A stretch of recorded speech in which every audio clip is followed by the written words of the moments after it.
আসসালামু আলাইকুম এভরিওয়ান, আশা করি ভালো আছেন। আর আজকে আমাদের বাসা ভর্তি একদম অনেক মেহমান ছিল, দ্যাটস ওয়াই খিচুড়ি রান্নার প্ল্যান করা হয়েছিল। আর খিচুড়ি রান্নার জন্য এখানে নেওয়া হয়েছিল মোটা চাল 5 কেজি, আর 3 ধরনের ডাল 3 কেজি, মসুরি ডাল, বুটের ডাল, আর হচ্ছে মুগ ডাল। আর মুগ ডালটা অবশ্যই ভেজে নিতে হবে। দেন আর কি, যেই প্ল্যান সেই কাজ করা। দেন এখানে গরুর তেল ছিল, মশলা দিয়ে কষানো হচ্ছিল। আর তারপর এখানে চলে গেলাম, দেখলাম বড় একটা পাতিল এখানে বসানো হয়েছে রান্নার জন্য। দেন দৌড় দিয়ে চলে গিয়েছিল ঈশার ছাদে। ছাদে গিয়ে দেখে ভিউটা জোস ছিল, অনেক বাতাস আর সুন্দর মেঘাচ্ছন্ন হয়েছিল। দেন ও ভিডিও নিচ্ছিল। আর এর মধ্যে বৃষ্টি নামার খুবই আশঙ্কা ছিল, খুবই কারণ বাইরে রান্না করা হচ্ছিল, দ্যাটস ওয়াই। আর আমি ভাবছিলাম যে আসলেই ও ছাদে গিয়েছে, তাহলে নিশ্চয়ই একটা দারুণ একটা ভিউ আনবে। সো আসলেই দেখার মতো ছিল। ওয়েদারটাও জোস ছিল, একদম ডিমান্ডফুল ছিল খিচুড়ির জন্য।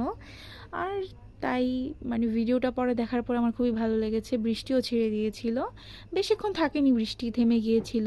দেন কষানো তেলগুলো এখানে দেওয়া হলো। আপনারা চাইলে এটা স্কিপ করে নিতে পারেন, কিন্তু আমাদের কাছে এভাবেই ভালো লাগে, তাই তেলটা এভাবে কষিয়ে দেওয়া হয়েছিল।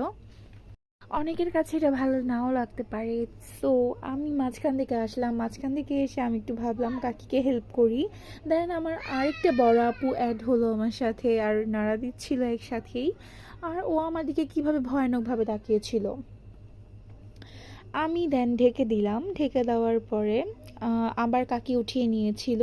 কারণ এটা চেক করে রাখতে হয় আর নাড়ার উপরে রাখতে হবে, এর জন্য, কারণ নিচে লেগে যেতে পারে আর পুড়ে যেতে পারে। আর পুড়ে গেলে এটার স্মেলটা একদম নষ্ট হয়ে যাবে। দেন আমার এই ভিডিও করার পরে দেখলাম আমার হাজব্যান্ড রান্না করতেছে। সো ওকে একটু উঠিয়ে নিলাম। আর এই যে পাশে উনি হচ্ছেন আমাদের ইমরান খান, সাথে যে পাশেই আরেকটি মাটির চুলায় মাংস কষানো হচ্ছিল। আর ইমরান খান একদম টায়ার্ড হয়ে গিয়েছিল আমার হাজব্যান্ডের রান্না দেখে। সো ও বসে পড়লো মাটিতেই, আর উনি টেস্ট করছিল। এর মধ্যেই খিচুড়ি ফুটে একদম ওর উপরে একটা হাতের উপর একটা ফোঁটা চলে এসে পড়েছিল।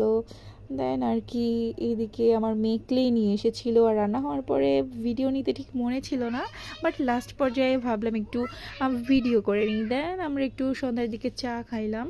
আর আমাদের যে গেস্ট ছিল একে একে সবাই চলে গেল। যাই হোক, আজকের ভিডিওতে আমি সাথী ছিলাম। সো আজকে এই পর্যন্তই, আল্লাহ হাফেজ।